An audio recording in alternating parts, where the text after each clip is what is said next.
ننزل تحت كده. اللاج مودينا في داهية. لقيت الثانية بتاعت المدرسة فين؟ اخرسي بقى ابوس ايديكي بقى. ولقيت واحدة هنا.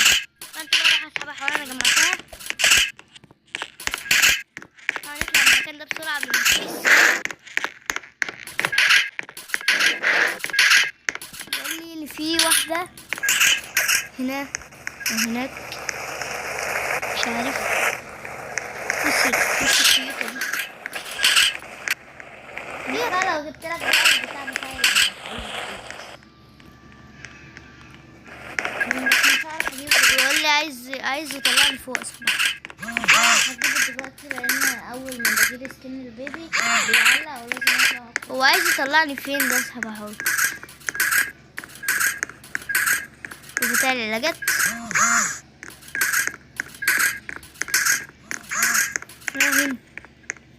فين بقى؟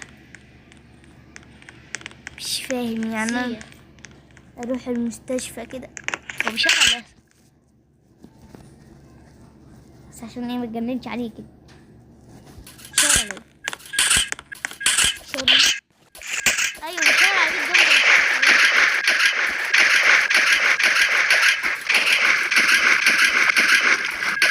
اخيرا فهمنا. تعالوا وسع.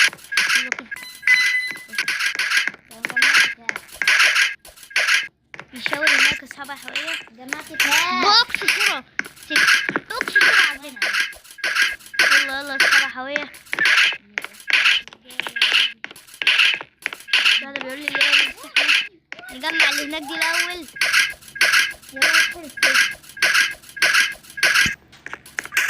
يلا اصحابها حواليا دي بسرعة. يا بابا بس كده.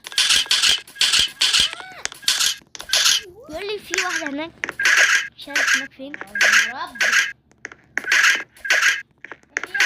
عايز ننزل من تحت او كده. بيشاور لي على المترو الصراحوية. بيقول لي انزل تحت في المترو.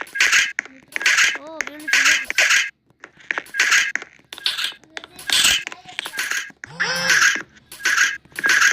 انا بسيد النور.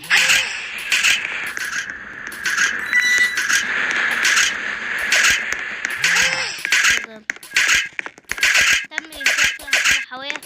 ما معانا 8 دقائق.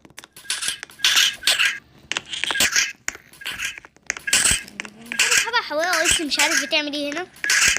يعني سابت يعني حرفيا فوتت نص عمرها.